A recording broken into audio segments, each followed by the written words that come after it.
Hello amis jeunes, ravi de vous retrouver dans ce premier numéro de l'actu de jeunes dès l'année 2025 du studio Kalangu. Au micro, je suis Mariam Adé avec Marouk et Abdrahmana. Bonsoir Ruki, comment ça va? Bonsoir Mariam, je vais très bien. Et quelle est l'actualité de ce samedi? Ruki, nous commençons d'abord par le concours des salubrités initié par les jeunes d'Arlita. Notre mini-mag traite du manque d'emploi dans la commune de Tanda. Et comme toujours, nous allons finir avec la page sport. Ruki, nous allons commencer par la ville d'Arlita, région d'Agadez, où le conseil communal de la jeunesse a initié une opération de salubrité. Cette opération vise à mettre en compétition des jeunes de différents quartiers pour rendre salubre leur quartier. Le lancement a eu lieu cette semaine. Pour plus de précisions, écoutons ce reportage de notre correspondant Gungu Mohamed Dantani. Le conseil communal de la jeunesse d'Arlita s'est engagé dans un projet intitulé Arlit Ville Propre. Cette initiative du conseil communal de la jeunesse d'Arlita a pour but de rendre salubre la cité minière à travers une compétition de salubrité entre les différents quartiers de la ville. Suleiman Al-Mustafa, président de la commission environnement, explique. L'objectif de cette activité, c'est d'abord, on a un projet Arlit Ville Propre. Donc, nous voulons que Arlit soit propre au regard du monde. Pour sa part, l'administrateur délégué de la commune urbaine d'Arlit, M. Mohamed Maman Ilo, apprécie cette initiative du conseil communal des jeunes de son entité administrative et lance un appel à l'endroit de toute la population de sa commune. Et nous apportons notre soutien à cette initiative du conseil communal des jeunes d'Arlit et nous lançons un appel à tous pour que chacun apporte sa contribution. Selon les organisateurs, cette opération de salubrité va durer 12 mois avec la remise d'un prix à chaque fin de mois au quartier le plus propre de la ville. Ruki, renforcer la capacité de structure des jeunes, c'est l'objectif visé par le conseil communal du 1er arrondissement de Niamey. La journée du 1er janvier 2025 a été mise à profit pour former le bureau exécutif, les points focaux et les commissions de cette structure. Le président du conseil communal à Niamey, Abdul Wahab Soumana, explique au micro de Habib Garba. Nous jugeons qu'il est très utile parce que c'est parti d'un constat de former ces jeunes-là pour faire face à l'année 2025 qui s'annonce. Que nous avons décidé qu'elle soit une année d'offensive. Offensive dans le cadre où nous allons vraiment faire en sorte que toutes les initiatives que nous allons mener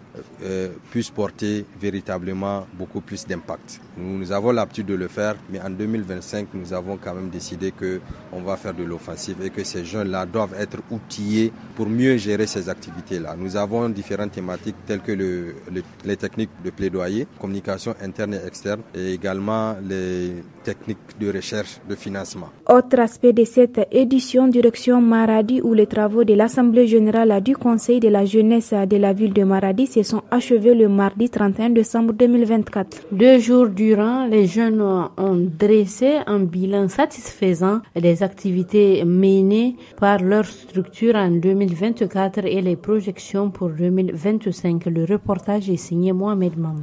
La question principale abordée par les jeunes lors de l'Assemblée générale du Conseil a porté sur la sécurité. Selon le président du Conseil, Abdrahmane Halidou Issa, il est essentiel de discuter de l'enrôlement des jeunes dans les groupes terroristes. Nous avons dit tout ce que nous pouvons faire, c'est de venir placer notre Assemblée générale, réfléchir sur des thématiques comme ça qui peuvent amener les jeunes à comprendre, voilà, nous devrons œuvrer pour la paix et éviter d'être enrôlés dans ces groupes armés non étatiques. De son côté, Mahi Laouli, vice-président de la commission sociale du Conseil, a affirmé que l'année 2025 sera celle de la confirmation, marquée par la mise en œuvre d'initiatives visant à améliorer les conditions de vie de la jeunesse de Maradi. Nous avons instauré la réinscription des élèves ayant abandonné l'école qui sont issus des familles vulnérables. Nous avons parlé sur l'emploi des jeunes, c'est-à-dire de chercher, même si c'est le stage, aux jeunes ayant fini leur étude. Les jeunes de Maradi, conscients des défis sécuritaires et sociaux, s'engagent désormais à devenir des acteurs de changement.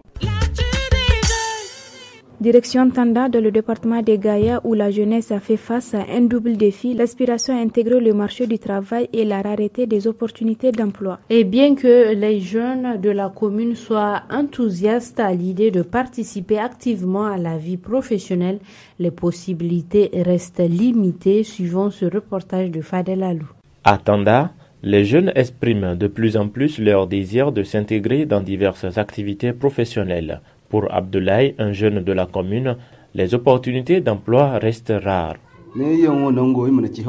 Ici, nous ne sommes pas paresseux. C'est le manque d'opportunités de travail qui nous freine. Cependant, une lueur d'espoir est apparue récemment. Un centre de formation au métier a été créé. Chaque année, il forme des jeunes en mécanique, menuiserie et couture. Dans le domaine de la couture, on remarque une plus grande participation des jeunes filles. Les jeunes garçons sont souvent démotivés après avoir suivi une formation. Massaoud Oumarouzada, chef du village de Tanda. La principale difficulté réside dans le manque de soutien et d'accompagnement après leur formation. Certains jeunes reçoivent des promesses d'appui en matériel et autres, mais ces promesses ne sont pas tenues. Cela décourage d'autres jeunes de s'intéresser à ce type d'activité.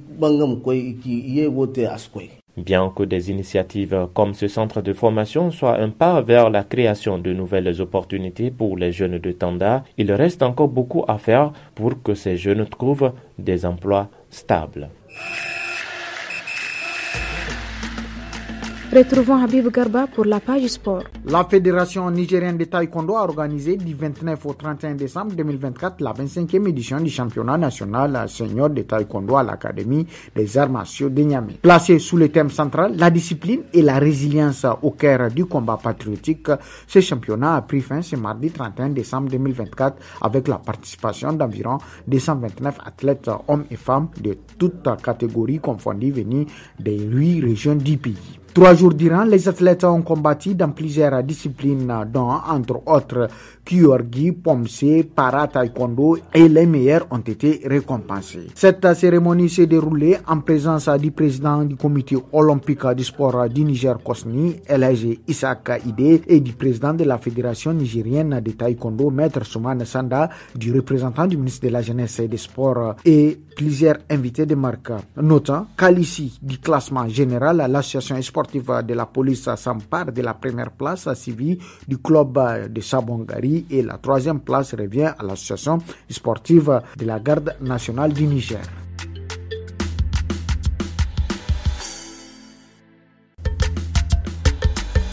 Merci d'avoir été des nôtres pour cette édition de l'Actu des Jeunes. Prochain rendez-vous demain pour d'autres informations. Bye bye.